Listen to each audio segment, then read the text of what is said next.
Ce gamin est vraiment bizarre. Son vœu c'est qu'il pleuve tous les jours. Même quand il dessine c'est toujours sous la pluie. Son camarade à côté voit ça, et s'empresse de lui rajouter un soleil. Mais là le petit pète un câble. Il le pousse par terre direct. Après l'école il débarque au parc d'attractions. Il en profite que l'ours en peluche regarde ailleurs, pour lui piquer ses ballons et se tirer en courant. Ensuite il les lâche tous dans le ciel, en espérant que la pluie arrive vite. En rentrant son père apprend ce qui s'est passé, et lui met une bonne correction. Mais en vrai ce gamin fait tout ça pour une seule raison. Retrouver sa maman décédée. Parce qu'elle lui avait dit que les gens qui partent reviennent quand la saison des pluies arrive. Du coup Xiao le passe ses journées à attendre la pluie. Depuis que sa mère est morte de maladie, il n'a plus jamais souri. Les voisines le traitent de gamin bizarre, et interdisent à leurs enfants de jouer avec lui. À chaque fois qu'il les entend parler dans son dos, il va vider son cœur sur la tombe de sa mère. Mais peu importe les coups durs, il suffit d'attendre la saison des pluies, et maman revient. Le père sait bien que c'est pas vrai, mais dans son cœur c'est pareil. Il attend en silence que sa femme revienne. Ce jour-là le père emmène Xiao au parc. Et la première chose que fait le gamin en arrivant, c'est de faire un vœu pour qu'il pleuve. Là il remarque que les ballons achetés la semaine dernière sont toujours pas envolés. Il coince le vendeur et lui demande pourquoi il les a arnaqués. Le mec hausse les épaules genre il avait oublié. Alors Xiao le attrape les ballons et se barre en courant. Le vendeur est presque à sa hauteur. Xiao le lâche tout d'un coup et tous les ballons s'envolent. Le vendeur pète les plombs. Il crie que le gamin est mal élevé. Le père regarde son fils avec une tête déconfite. Une fois rentré il commence à lui faire la morale.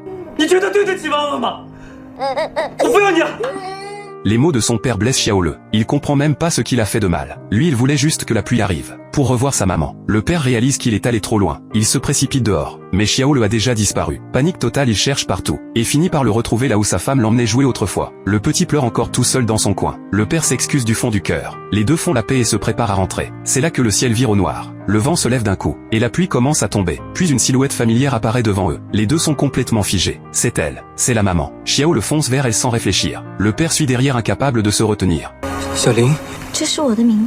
Sauf que même si elle est bien là, elle a perdu tous ses souvenirs. Pour qu'elle se souvienne, l'homme sort une photo des trois ensemble. Elle la regarde mais rien ne revient. Puis quand Xiao le tend sa main vers elle, quelque chose de familier lui traverse le cœur. Et elle suit le père et le fils jusque chez eux. La maison lui semble à la fois étrange et familière. Mais quand elle voit les murs couverts de photos, elle commence doucement à accepter ces deux-là. Elle demande ce qui s'est passé. Le père s'empresse de dire qu'elle a perdu la mémoire. Mais Xiao le lâche que sa maman est devenue la fée des fleurs, et qu'elle revient tout juste de l'île aux fleurs. Le père flippe direct. Il tire le gamin à l'écart et lui souffle. On était d'accord. Maman a perdu la mémoire, c'est tout. Si tu fais une gaffe, elle risque de disparaître encore. Ce soir-là, une brosse à dents de plus apparaît dans la salle de bain. Le père et le fils ont trop peur qu'elle disparaisse. Ils vont vérifier plusieurs fois en douce. Et quand ils voient qu'elle dort toujours dans le lit, tous les deux sont fous de joie.